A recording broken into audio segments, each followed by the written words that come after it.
माँ, माँ, अरे क्या माँ माँ कर रहा है? बकरी का बच्चा है क्या? अरे माँ मजाक छोड़ो, मुझे फाइनली वो मेन चौराहे वाली दुकान मिल गई है। अब देखना, आपका बेटा दुगनी स्पीड से पैसा कमाएगा।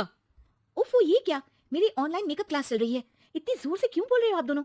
अरे मेरी धर्म पत्नी जी, मेकअप क्लास बाद में करना। वो चौराहे वाली दुकान मिल गई है हमको। अरे वाह! रुको, मैं अपनी माँ को फ़ोन लगाकर बता देती हूँ। अरे मैं भी अपने रिश्तेदारों को बता देती हूँ, कितनी खुशी की बात है। हाँ हाँ, मैं भी अपने दोस्तों को बता देता हूँ। एक हफ्ते बाद रजिस्ट्री है। बस, घर में खुशी का मौका था।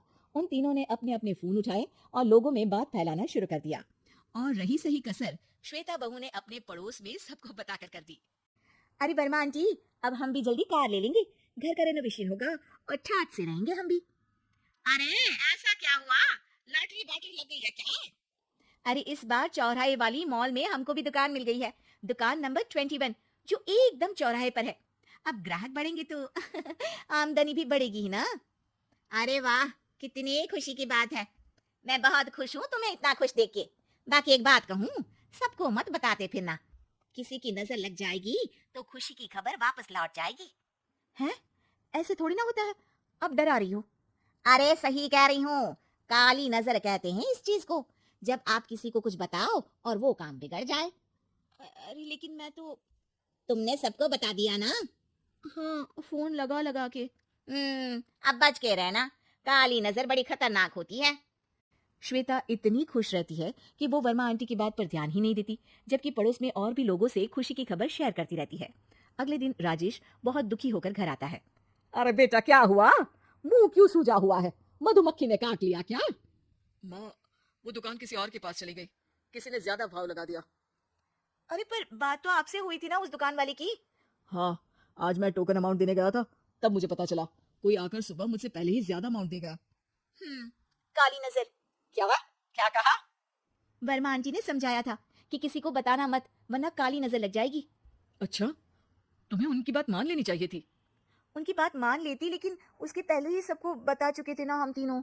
अरे अगली बार से ध्यान रखेंगे, कोई भी नई चीज होगी तो किसी को नहीं बताएंगे। तीनों कुछ दिन ऐसे ही रहते हैं, पर एक दिन श्वेता को एक मेल आता है। राजेश, मेरा ऑनलाइन मेकअप कोर्स कंप्लीट हो गया। अब मैं खुद का पार्लर खोल सकती हूँ। अरे वाह, अपने मोहल्ले में ही खोलते हैं। ये जो घर के सामने दुकान है ना, वहीं। हाँ, यहाँ सस्ती भी मिल जाएगी। अगले दिन श्वेता वर्मा आंटी के पास जाती है, मिठाई का डब्बा लेकर। अरे आओ आओ, कैसे आना हुआ? जोर से नहीं बोलूंगी। वो सामने वाली दुकान है ना, वहां मैं अपनी पार्लर की दुकान खोलने वाली हूँ। उसकी मिठाई है। अरे वाह, बहुत बधाई हो तुमको। हाँ, मैं कमाने लगूंगी तो राजेश पर पूरे घर का बोझ नहीं रहेगा ना आंटी जी। ये तो है। पर ये बता कि तूने ये बात किसी और को तो नहीं बताई ना? अरे नहीं नहीं, पिछली बार गलती कर दी थी। काली नजर लगी किसी की और राजेश के हाथ से वो दुकान चली गई थी। सबको मत बताना।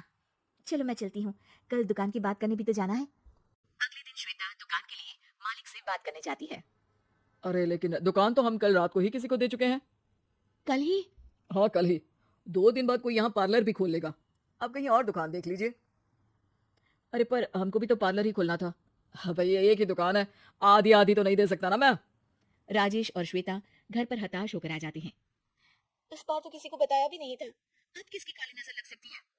सुनो, तुमने माँ को बताया था क्या? अरे कैसी बात कर रही हो? माँ की नजर थोड़ी ना लगेगी। पक्का तुमने किसी को नहीं बताया था ना? सिर्फ वर्मा आंटी को बताया था। उन्होंने ही मुझे किसी को नहीं बताने को कहा। अरे यार तुम भी सही हो। मेरी माँ को नहीं बताने को कह रही हो, पर वर्मा आंटी को बताना तुम्हें जरूरी लगा। अरे वर्मा आंटी ने ही तो काली नजर के बारे में बताया था ना। वो हमेशा हमारा भला ही तो चाहती हैं। मेरी माँ भी हमारा भला ही चाहती है। अरे पर चिल्ला क्यों रहे हो? बात नहीं कर सकते क्या आराम से? नहीं आता हूँ आराम से बात करना, और करना भी नहीं चाहता हूँ मैं। दुकान जाने का दुख गुस्से में बदल गया था और राजेश और श्वेता में बात बंद हो गई थी। 2 दिन बाद मोहल्ले में पार्लर का इनॉग्रेशन हुआ, जिसमें मोहल्ले के सभी लोगों को बुलाया गया, पर श्वेता, राजेश और माँ नहीं जाते। माँ, अंदर आ जाओ, क्या देख रही हो? अरे नया पार्लर देख रही हूँ अपने आंगन से। देखो, माँ को दूसरे का सुख देखने में कितना मजा आ रहा है। मेरा दुख नहीं दिख रहा इन्हें। यहाँ मेरा पार्लर भी तो हो सकता था। अरे चुप रहो यार, हर बात में लड़ाई क्यों ढूंढ रही हो? राजेश और श्वेता फिर बहस करने लगते थे। तभी माँ ने दोनों को बाहर बुलाया। अरे जरा देखो तो दुकान चलाने वाले का बोर्ड पर नाम क्या लिखा है? श्रुति वर्मा। गाड़ी निकाल बेटा, हमें कहीं जाना है। काली नजर का इलाज कराने। राजेश अपनी बाइक निकालता है। तीनों ट्रिपलिंग कर रहे हैं। माँ राजेश को उस मॉल वाली दुकान पर लेकर जाती है जहाँ राजेश अपनी दुकान खोलने वाला था। यही दुकान लेना चाहता था ना तू?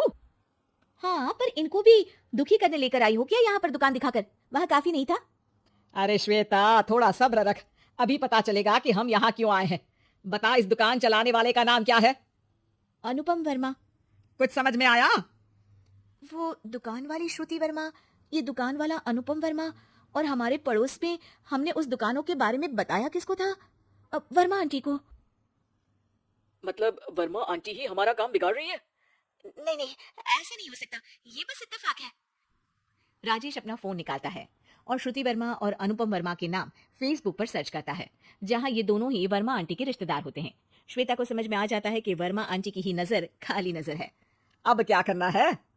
कोई भी खुशी की खबर हो तो काली नजर से बचना है, यानी वर्मा आंटी से बचना है। अरे पर मुझे ये समझ में नहीं आया कि वो हमारे साथ ऐसा क्यों करेंगी। अरे बेटा, एक सीख है, दूर के आदमी को आपकी तरक्की से कम परेशानी होगी, पड़ोसी को ज्यादा। दोनों माँ की बात में हामी भरते हैं और अगला काम चुपचाप करने की कसम खाते हैं, ताकि आगे से वर्मा आंटी कोई काम ना बिगाड़ सके।